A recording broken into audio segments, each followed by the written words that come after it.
In today's class, we are going to learn about a rectangular current carrying coil placed in a magnetic field. So here in the figure we have a coil ABCD carrying current I, which has been placed in a magnetic field, which is, as you can see, from left to right on the plane of the board.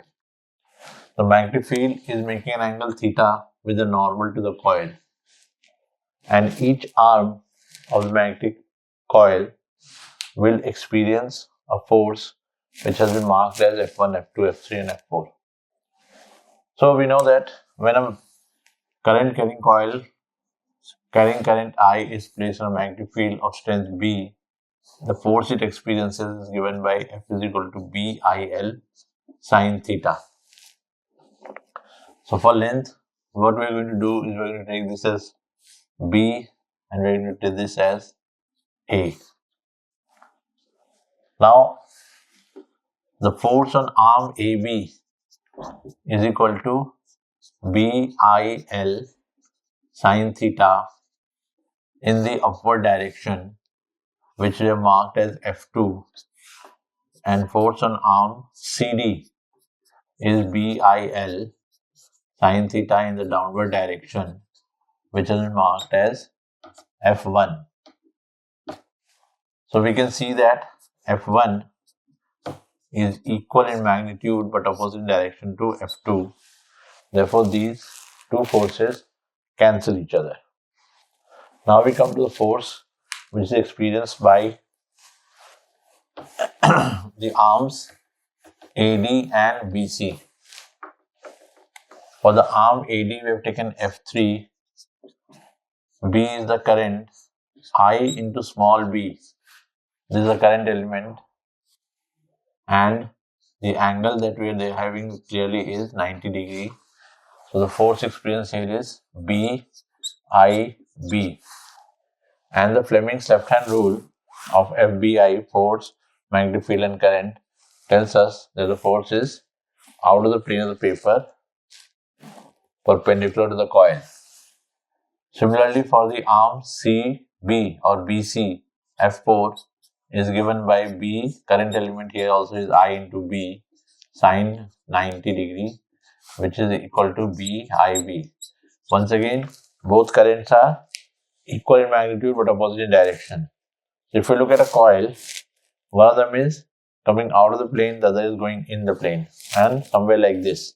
So these two are not on the same line. Since the line of action is not same, they actually constitute a torque and they tend to rotate the coil. So F3 and F4 constitute torque. As we know, tau is equal to either force multiplied by perpendicular distance between the forces.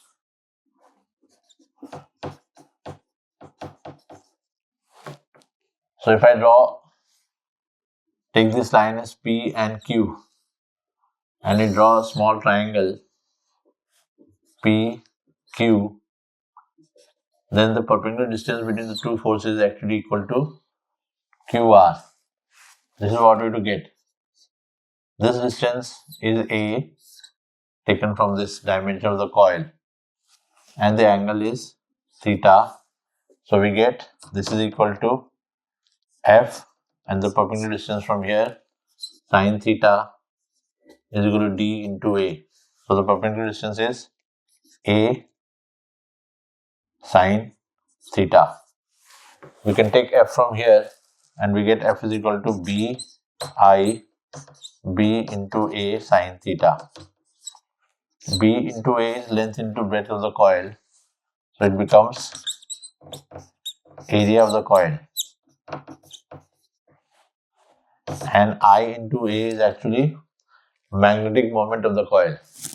So this becomes MB sine theta, which in vector notation gives us vector tau is equal to vector M cross vector B.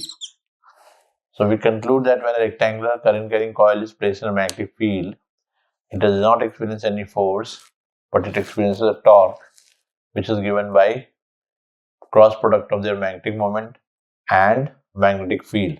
This concept is used in making of the galvanometer, in which when current flows through the coil rotates, and the rotation is collaborated with a measuring meter to tell us how much current passed through the coil. Thank you.